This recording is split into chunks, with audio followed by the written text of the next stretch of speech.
Bonjour, bonjour, jeudi 23 mai 2019 et donc on va voir le point crypto du jour, plus particulièrement donc le Bitcoin. Alors, donc quand on regarde le graphe par rapport à hier, donc depuis hier soir, donc il y a à peu près, on est à peu près ici, on est à peu près là hier quand j'ai fait la vidéo. Donc on avait dit que le cours du Bitcoin il stagnait. Effectivement, il reste au-dessous de sa moyenne mobile et il reste confiné dans un range. Dans un range. Alors là, on est en graphique 1 heure, donc chaque bougie représente 1 heure. Donc le range dans lequel il est en 1 heure, il est à peu près celui des pointillés. Bon, généralement, on ne prend pas vraiment les mèches. Euh, Moi, je mets toujours un petit écart. Voilà. Là, j'ai pas pris les mèches en haut. Là, je prends un peu. Voilà. Bon, en gros, il était confiné voilà, dans ce range qui représente la zone de travail en pointillé.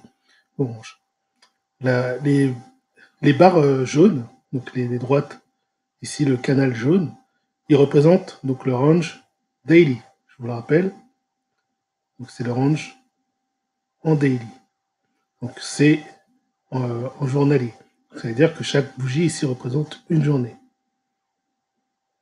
Voilà. Donc là, je reviens à 1 heure. Et donc là, voilà. Donc, comme je disais, hier, on était à peu près ici. Donc le cours finalement, en soirée, a fini par toucher, toucher le range. Alors, il n'a pas dépassé la mèche du signal bleu,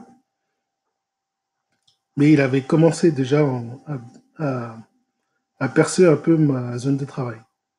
Ensuite, même si je mets ma zone, disons que je mets mon range ici, un range un peu plus agrandi, un peu plus large. Si on prend en compte les mèches, donc si on prend en compte les mèches, on devrait même monter là pour le haut. Ça, là, si on prend les mèches, ça nous donne quand même un range plus large. Et là, on voit du coup que donc hier soir, il a fini par franchir. Donc déjà la moyenne mobile, ce qu'on peut voir, c'est que déjà vers 22 heures, 23 heures, il s'était décroché un peu de la moyenne mobile. Bon, encore c'est rien parce que ça peut revenir, ça peut tout à fait revenir. Mais là, vraiment, après, on le voit à partir de minuit dans la nuit, il avait commencé un peu à se détacher de la moyenne mobile. Donc il avait pris un petit peu d'accélération. Après, il a fini par stagner dans le reste de la nuit jusqu'au petit matin. Et donc, il était voilà, dans cette petite zone de bad range, hein. Et là, vraiment, il a atteint le bas du range. Donc, il a ricoché. Un peu ce que je disais, ce que je dis des fois. Donc, quand il y a un range, il est probable que le cours il ricoche. Donc, il a ricoché sur le range du graphique 1 heure et pas sur celui, il n'est pas allé jusqu'à celui, jusqu'au bad range du graphique journalier. Donc il a atteint le bad range du graphique 1 heure. Puis il a fini par monter. Et là, quand il a franchi donc la moyenne mobile à 20 jours, la ligne verte, la courbe verte ici. Alors quand il l'a franchi, donc moi, c'était il y a 1 heure à peu près, il y a 1 heure à peu près, j'ai pris une position. Je me suis dit, je tente le coup. Parce que en fait, il revient d'un bad range. Donc généralement, quand ça revient d'un bad range, la logique, c'est qu'il remonte jusqu'au haut du range, à peu près, ou jusqu'à la moitié. Ou jusqu'à peu près la moitié. Euh, et puis, voilà. Donc j'avais ça. Donc il y avait l'histoire du range et le fait de franchir le mine mobile à la hausse me disait que il y avait donc j'avais deux raisons de placer un ordre. Et du coup, là, je peux m'attendre à ce qu'ils rejoignent à peu près les 7800, peut-être les 7900. Dans un premier objectif, si on veut placer un deuxième objectif, on serait plus à 8000, 8000, 8000, entre 8000 et 8100. Et vraiment, un dernier objectif, ça serait voilà, ça sera atteindre le haut du range, je dirais après jusqu'à 8200, on va dire. Voilà, si vraiment on veut se mettre des objectifs. Alors déjà, l'objectif le plus probable, hein, ça serait 7000, entre 7800 et 7900. Enfin, 7850, 7900. Je pense que c'est déjà un premier objectif bien qu'il est en train de rejoindre. Donc là, il y a une bougie qui vient de se terminer. Et donc la prochaine, là, elle est en train de se créer. Donc force haussière, là, enfin, petite force haussière, hein. Globalement, si on prend les choses à plus long terme, on est quand même encore dans une phase haussière, à long terme. À long terme, je pense. C'est pour ça que je prends encore les mouvements de hausse, parce que à long terme, on est quand même dans une phase haussière.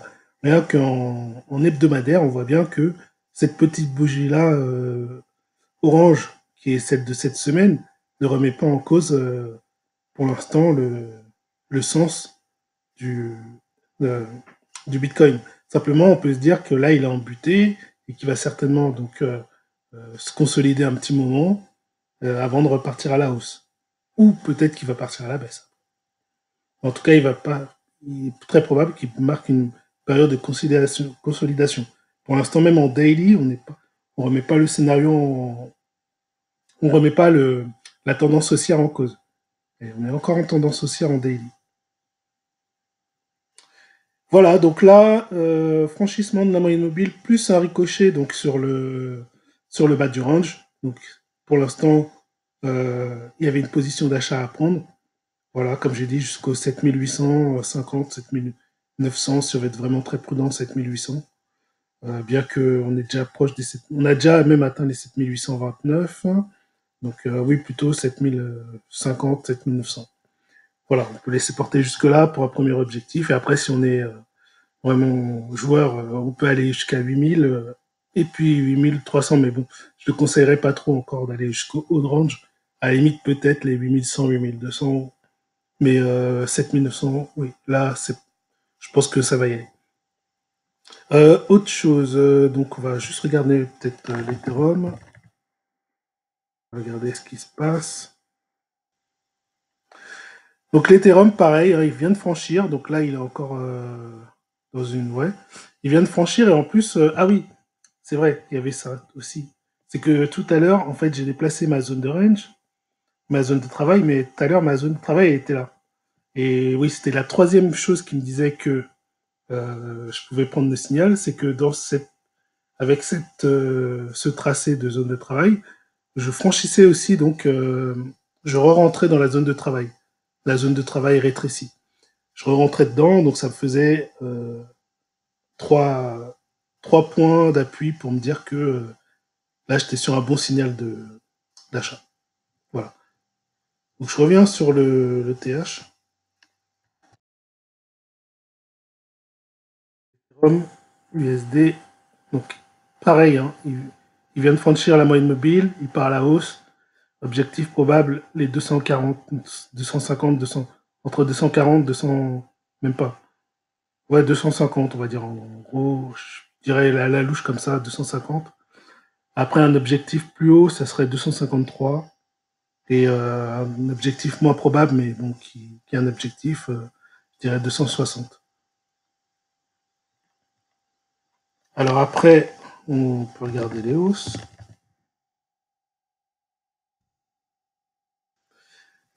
Donc là, les hausses, pareil, il vient de franchir la moyenne mobile.